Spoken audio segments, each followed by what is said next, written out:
Oops. I don't know what happened there. It somehow got connected to my phone. Disconnect. Okay. Good morning, everybody. How are you? I see shiny faces here. It's Monday, September 30th. I can't even think about it, okay? I can't even think about it. Christmas is around the corner. And my kids from Tennessee are going to be here too. And it's the start of Hanukkah. So it's going to be a big whoop-de-doop here. Good morning, everyone. I want to show you something. Sometimes try and find little funny jokes and stuff like that. But I ran across this, and boy, does this take me back. And I know it probably will take some of you back too. So I saw this, and it was like, I know exactly.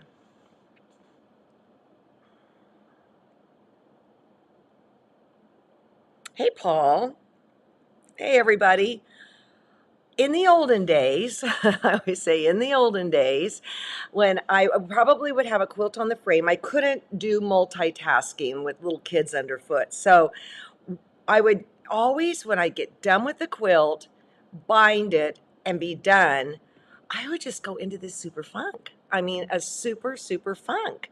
And and I realized that's probably universal, and yet another reason to have multiple projects going from everywhere.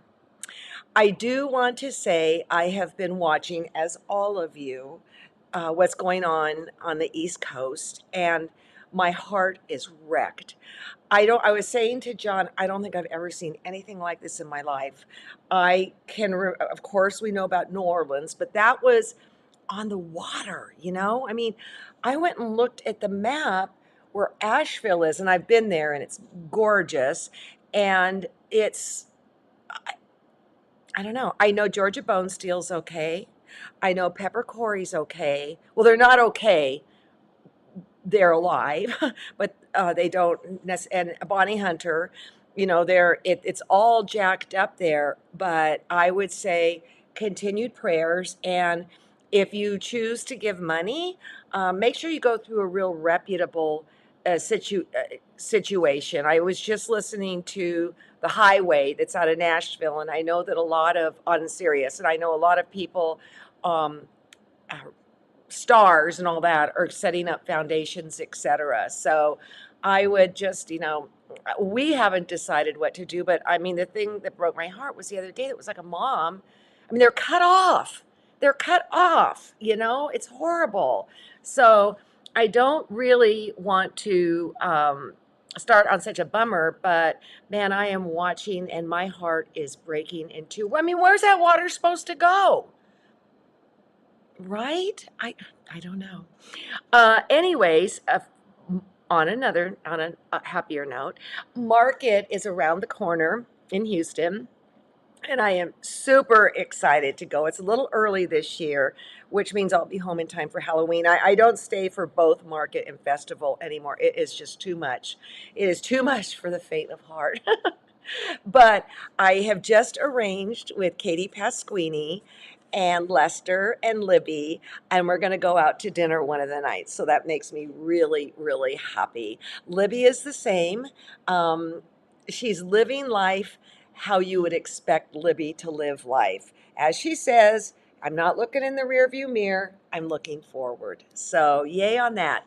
Also, one of the places I'm going to go is the Wonderfield booth at Market. I love their thread. And I will tell you, the colors that are chosen as these variegateds, they go beautifully with the oak shots that I have, because they'll twist colors together that I wouldn't have thought of. But if I look at my oak shot fabric, that's one color's the warp and one color's the weft, right? So you're not supposed to go and bug people to buy things at Market, but I've already opened the door for that. I love this stuff, and I'm not the only one who loves this stuff. I was in my little sewing group yesterday, Zoom, and there she was, and she might start to like play with the spool, and I would just have to say, no, just like that. No, no. and she would stop. It's like John and she like to fight with, he wears leather gloves and this and that, and she fights and she loves it and she's purring and she's mad and she's all that. But when the gloves are off, can't do it. And all we have to say is no bite, bite. That's it. So before we get started today, and I'll tell you what we're going to do, I'm going to show how I set up my machine for finished edge applique. All right. I showed how to prepare applique last week on Monday and Wednesday, not doing needle turn, which I'm going to do Wednesday, and I'm a little nervous, Nellie, about that. But I'm also going to show you how, if you've never done applique by hand, how to do that today too. But before we get started, I stumbled on this, and I cut the story, put the words up because I knew I would never get it right. But there is this artist named Eminem, and he's the paving surgeon, and I'm not even sure what country, but he sees cracks in the sidewalk, messes in the sidewalk, and then he fills them in, or she. Why am I saying he? I don't know. Maybe there's a troop of them. I don't know.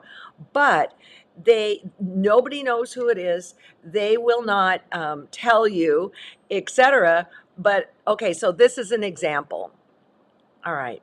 So here's a crack that then in the morning, suddenly it's filled.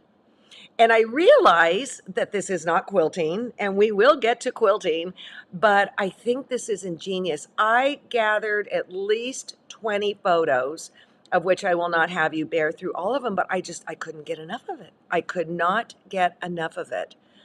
I mean, in a sense, they're pieced together, so I guess that makes them pieced. And you can see there at the bottom where it's been signed by the artist. I love this. Look at this. I mean, it's fabulous. And that is, I mean, I've really never done mosaic, but in a sense, it is a patchwork of its own, right? I hope you love these as much as I do. I mean, look how this blends in. I just noticed this now, how it blends in with the building behind. It's beautiful. Got a couple more. And I hope they stay anonymous, and I hope they, keep doing their thing. Love the tennis shoes. Kind of gives you the scale of the whole thing, right? There's circles. Okay, that's how I'm tying it into today. There are your circles. All right. There's two. I put in the square one because I thought it was kind of interesting because to me, I think of it as more irregular, but there's a whole paving stone that was gone, and then they filled it in. Here we go, two more. I mean, just gorgeous. And this one really got me, and then I'll stop with this because this could go on for hours. That's how many were up there. Sonia, I don't know. I don't know if it's in Europe. I don't know if it's in the United States of America. I don't know. But all I know is I'm thrilled that I stumbled on this because this is art. And I try to bring you art things that may or may not relate to quilting, but to me it all webs together just beautifully. All right.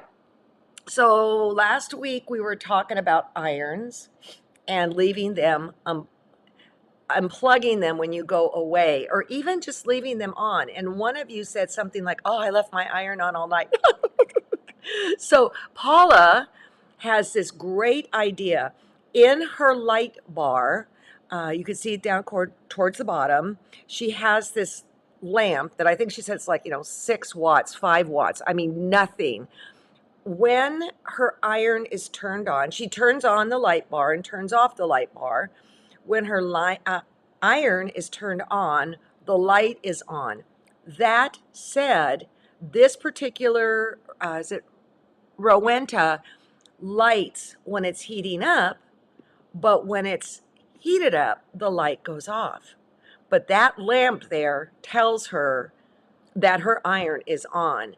And I absolutely love that. Thank you when you send me tips, okay? And then this is Janet in Santa Rosa.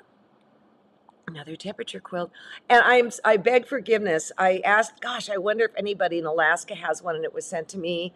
And I am so sorry I lost it. I lost it. But I think in Alaska it would be interesting to do the darkness and the lightness. I'm wrapping up The Great Alone. Wow, that's a book. And then what is Barbara here? Oh, okay. So she said that, okay, these are half circles, and really these are drunkard path. And one of the things I'm going to teach you is, gosh, I don't even have it here to grab and show you, but how to do miniature drunkard's paths. It's going to be part of this circle thing because, like Barbara, it's part of a circle. I discovered it. Oh, here, let me reach it, okay? Oh, I can't reach it. You'll have to trust me. This is little itty bitty things, and they're done by hand, and so I can't wait to show you.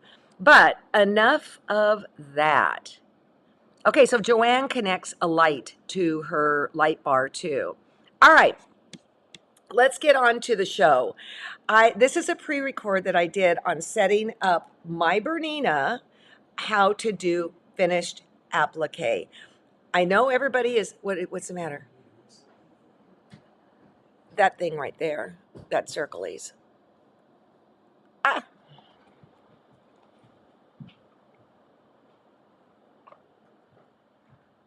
crazy. Only a crazy person would be doing this. Mark me crazy.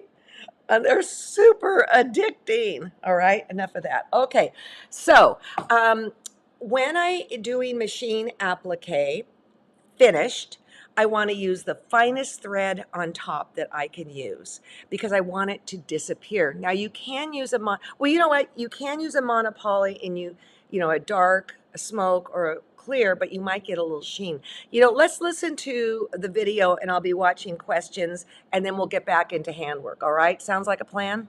Yeah, I think so too. Here is the finished one.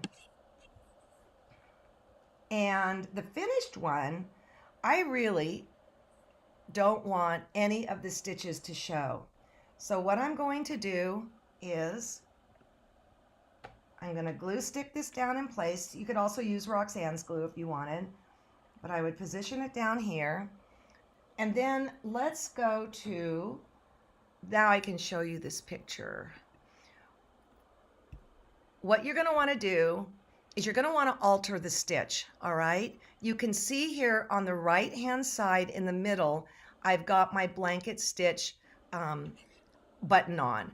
But then if you look over where my seam ripper is, I have lengthened it to 3.15 and I have skinnied it up to about a 0.8. So, and again, I've moved it all the way to the right hand side. So there's my blanket stitch. Then I go up. I'm sitting here trying to show you. Maybe you can see my cursor. Up there is a sort of a odd stitch. I move it all the way to the right hand side and then I shorten it to a 0.5. That's my stop start. So the first thing I'm going to do is I'm going to go over to the button and I'm going to get out of this picture here. Okay, I'm going to secure it up. I'm going to pull that little thread out. Oh, good. I didn't have to use the tweezers this round. I don't know why that happened. Okay. I'm going to make sure my hands. See how I'm like barely taking a bite, okay? Up, turn.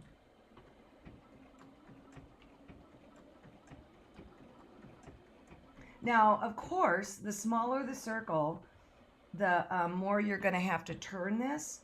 And I would say on those little circles on the quilt behind me, I probably could only take 2 stitches. And then I would have to turn. And that's when the hover mode just became, I mean, I love the knee lift, but this is just amazing that it just goes up. I love this.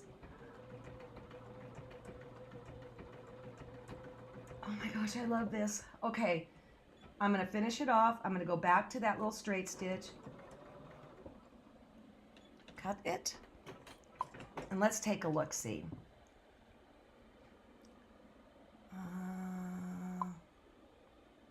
Guys, that's pretty darn good. Okay. Now, let me talk about thread color.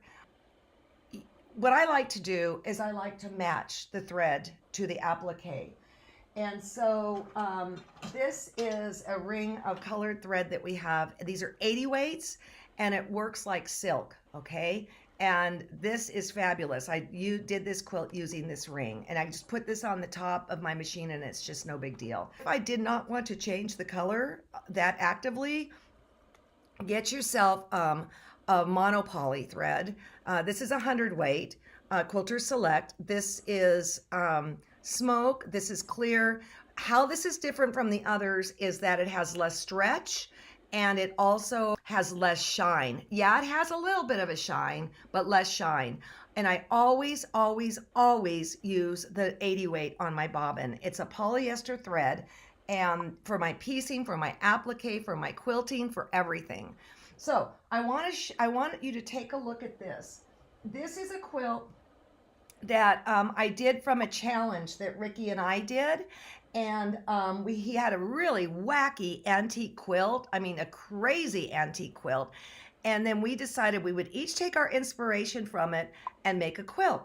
So one of the things I loved in it were these bullseyes. Now, here's the deal. It's not that hard to piece circles, and I'll do that for you at some point. But this in here, this is all finished applique. Let me see how close I can get it. Just the way I just showed you, it's all finished. And it was super easy to do that way. So, you know, if the A word kind of is the A word to you, I would really commission you to get over it because there's so many things you can do with applique. It's simply a matter of determining how you want the end and then going the right way. Okay, my volume was down and I couldn't figure out how to turn it up, and I suppose you guys would be squawking if you couldn't hear it. But yes, I did cover the smoke thread. Oh, P, don't let it scare you. I am on a Bernina 765. It is not the top of the line. The difference between the 500 and the 700 series with Bernina is that I'm sure there's more than this, but it's the throat space that I adore. And it has so many wonderful features. When any machine that you buy that's of, a little bit more money, you really need to take all the classes, because there's so many hidden layers on this machine, on all these expensive machines. I mean, they just do. And so what I want to say is don't be afraid of trying applique. Okay, I'm going to show how to do hand. I'm going to show you how to do hand applique. And Anne, you've asked a really good question about these spools. These spools are not for Bernina as far as in bobbins, all right? Like Viking, like Janome, well, the machines that you can put pre-wounds in it. And like Brother, I know for sure, which would mean, whatever. They do not fit in Bernina. Somebody told me that they could do it in their 440 Bernina, and I asked the powers that be, and they said, not really, so I guess you just got lucky. But here's what I'm learning about these drop-in pre-wound bobbins, is that a lot of the newer machines of these trusted brands we were just speaking about are changing their bobbin systems, just like Bernina did, all right? Like they got a big bobbin. And so I'm not sure in the end what's going to happen to these, but I will tell you right now, if you don't have one of these in your arsenal, I would get it, because I use it forget bobbin. I'll rewind it on the bobbin that's appropriate for my machine, my 80 weight, but I'll use this for hand applique. I'll use this for machine applique, finished applique, finished. You think of it as silk. And the one complaint about it is that it's slippery. Yes, it's very slippery because it's a polyester, but so is silk. All right. Yeah, Rondi, I don't know why somebody said they worked in a 440. I thought, no, they They really don't. And I even double checked it. So let's do a little hand applique. I think the thing about applique that is so scary is that, like, when I went to learn applique 40 years ago, yeah, you had to do needle turn, not prepared needle turn. And it was hard. It was really hard. And in fact, on Wednesday, I'm going to show you how to do needle turn because I've mastered it after 40 something years on circles. And yet, my preferred method is the Rosa Roja that I believe I showed you on Wednesday, I believe. So let's go over to the other camera and take a look see at what I've got here. Okay. There we go. All right. So here is a prepared applique. I have like several bags with things like this. If I don't know what else to do, I just, you know, prepare these things and then I've got something to work on. All right. But, all right, I am just using a sharp needle, an applique needle. This is the Rosa way. This is print and piece fuse light that will 80% wash out at when it's washed, and it will break down because it is not a paper, it's a fiber. And so let's say you have a whole applique thing going on. What I learned from Mary Lou Weidman was you could use like Roxanne's glue and like dip it here, here, here, here, here, and it's pretty good. It's pretty good adhering to it. All right. But what I love, thank you, Christy. I got to pay attention here. So, but what I do, like, let's say I'm going to be doing this, I'm going to use my fabric glue stick. And I'm just going to take a little punch on the back and then put it down. All right. And then it's stuck. I would not prepare a whole quilt like this. I don't know if it would really hang on. And I don't think I would glue all the way to the edge because it's just simply not necessary. So I've cut myself a piece of thread from this spool.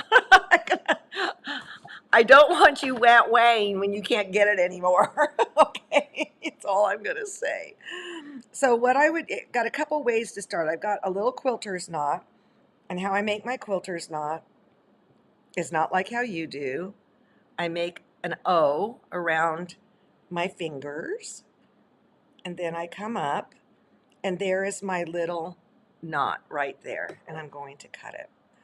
In the case of something this small, I can start from the back or the top, but because this knot is so fine, I might consider doing this. I'm going to come underneath, I'm going to take a stitch, a big stitch, little stitch, doesn't matter, take another stitch. If you want, you can even do another knot. And what I'm trying to avoid here is pulling the thread tight and having it pop out, and then all your work is for naught. And then what you're going to want to do is take tiny, tiny stitches. And I like to come up from the bottom, okay? All right, and then I'm going to go down underneath, come up from the bottom right to the edge,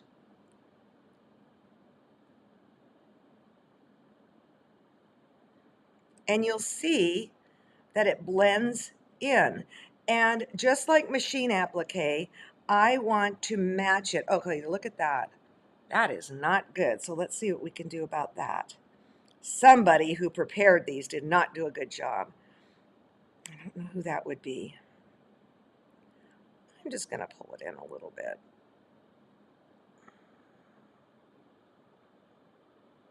And see, when you're on a machine, you can't do that. When you're hand, you can maneuver all you want with your needle.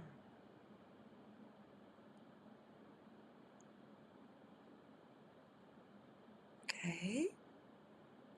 And so you work your way around. I didn't do a good, okay, this has happened to me before. I still don't Well, first of all, I'm not going for ribbons. But if I still don't like that little thing there, I'll just go back and take another stitch or pull this one out. Hey, this is pretty exciting. Joanne Sharp, has her year-long classes. And this year, I can't tell you too much at this point, but I will. She is bringing a guest teacher in every month, and guess who's January? So I'm working on that project like crazy. Okay, so you go all the way around, right? You don't have to worry about pulling this out because it's going to go away. And even if you don't wash it, it's going to break down. And those are pretty big stitches, honestly. But what I would do now, let's say I'm done, I'm going to go behind. And I'm going to come up. I got to tell you, now in here, that's not what I got to tell you, but I'll tell you in a minute. In here is the applique. I'm just going to take another little stitch, go around it a couple times. Okay, hold it with my thumb. There. And then if I don't want a bunch of threads just hanging out, which you really don't, because imagine if this were like, oh shoot, a white background or something, that would be really bad. So just sliver in between, come up and snip it. You don't want a bunch of threads. You don't want that. Okay? And then you just sew, sew, sew, sew, sew. On Wednesday, I'm going to show you needle turn. All right? And needle turn takes a little bit of practice. I mean, I would be lying if not. Kind of like machine quilting. It took me 120 hours to get good at machine quilting, and that was without the Bernina stitch regulator. Okay, so what I was going to tell you is I love the turn of the seasons. It's going to be hotter than the hinges here today for the next couple days. In fact, Rondi, I don't know if you saw this, but Alameda County might be losing power from like tomorrow at 4 in the morning till about 11 o'clock. Okay. And so it's hot, but it cools down at night and it's wonderful. I want to see what Kathy just said. I use my Bernina circle attachment to stitch scattered circles on my base fabric and then use those as a placement and stitching guide. Use various sizes too. Okay, I have to get that a try. Okay, Tony, for once with the BOM next year. We've got the BOM, the kits are in, and we will be announcing it very, very soon. For those of you, I'll give you another little hint. For those of you that like traditional piecing, you are going to go out of your flippin' mind with this particular one. There's a little bit of applique, but they're not so centric to applique as a lot of the ones from the Aussie land is, right? So very, very different, very excited. And I can't tell you the teacher, but I will tell you the teacher is excellent, absolutely excellent. And so we've just kind of got to get our stuff together and then present to you. And I'll be presenting it on a live. It was supposed to be next week, but alas, due to many things, and we'll talk about it later because I can't give away too much, it can't happen. So, oh no, 107 your way tomorrow. I know, but I'll tell you what, Kathleen, if it's going to go off, the electrical, it needs to go off in the morning because when it becomes just deadly here is like at about 4 in the afternoon. That's when you're like, ah, you know? So thank you, Susan Lindsay. I love my thread too. Okay, so Wednesday, I'll do needle turn. I will try. Be kind. Be patient. I think I'm understanding it. So have a good couple of days. And I look forward to seeing you Wednesday. I say this almost every time, and I mean it from the bottom of my heart. Our time is so precious. And the fact that you are willing to spend time with me has meaning for beyond control. Oh, hi, a kit for the dandelion stitching. Yes, we're working on that. That's going to be coming up real soon too. I'm kind of thinking that'll be a thing that'll get us through the winter groove. And the thing is, I thought my dandelion quilt was done, my thing. And Sue Sparkle looked at it and said, add more stitching. So, okay, ladies and gentlemen, have a great day.